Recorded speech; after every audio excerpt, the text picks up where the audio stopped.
Hey everyone, welcome back to my channel Nickel, Notes Coin Collectors and Treasure Hunters. In today's exciting video we're diving deep into the fascinating world of Australian coins, specifically the 1968 10-cent coin. You might think it's just another small silver coin in your drawer, but hold on, some of these coins can fetch serious cash if they're in the right condition.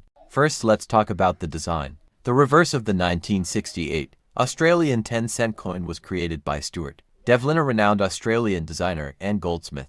It features a striking image of a superb lyrebird, an iconic native species, known for its elaborate tail feathers and its ability to mimic sounds. The obverse side carries the regal portrait of Queen Elizabeth II, designed by Arnold Machin. The coin is made of cupro-nickel with 75% copper and 25% nickel and has a diameter of 23.60. The weight is 5.65 grams and it features a reeded edge. This was part of Australia's decimal coinage system introduced in 1966. Now let's get into the numbers. The mintage of the 1968 10-cent coin was over 133 million, making it a common coin for everyday transactions. However, many of these coins have disappeared from circulation over the decades. Due to wear and tear or being collected, the high mintage doesn't automatically mean low value condition. Rarity of errors and market demand play a huge role. This year's coin is often found in circulated condition, but finding one in uncirculated or mint state can be a challenge, and that's where value starts to climb.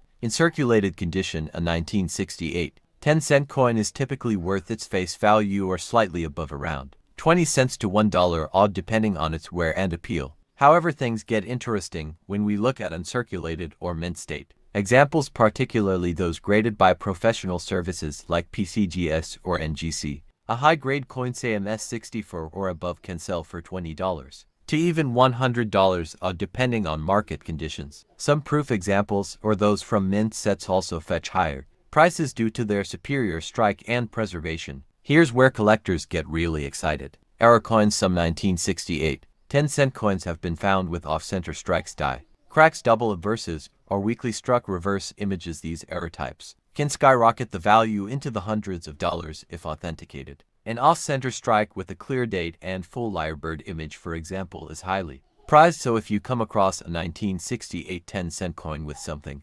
unusual about it, don't toss it. It could be worth far more than you think. The 1968 coin is more than just money. It's a snapshot of Australian culture during a transformative period. The 1960s were a time of modernization and growth in Australia, and decimalization was one of the biggest monetary changes in its history. Coins like the 1968 10-cent represent Australia's move away from the British system and into a uniquely Australian identity. The lyrebird featured prominently reflects national pride in the country's unique wildlife. Collectors don't just value the coin for metal, it's a piece of history.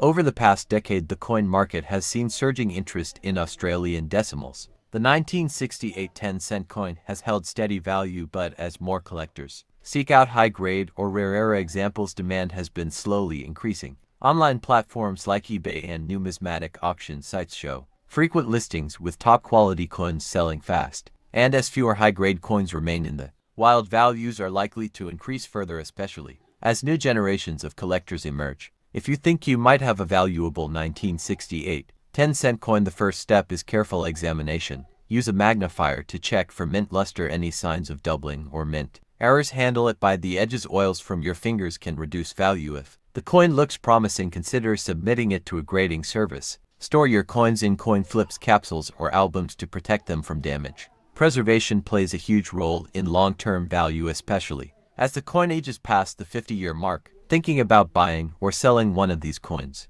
always deal with reputable dealers and look for coins that come with certifications. Avoid polishing coins that can decrease value significantly. If you're a seller, clear photos, accurate descriptions, and knowledge of grading are essential. For buyers, always check past auction records to understand fair pricing. Whether buying for investment or collection, knowledge is key to avoiding overpaying or underselling your coin. Before we wrap up, if you've enjoyed this deep dive into the 1968 10-cent Australian coin and you're passionate about coin collecting, don't forget to hit that like button, subscribe, and turn on the notification bell so you never miss another valuable video. We've got more amazing coin facts, rare finds, and value guides coming your way each week. Drop a comment below if you have this coin in your collection or if you come across any interesting variations. Thank you for watching, And remember, your pocket change could be hiding a small fortune. Keep hunting.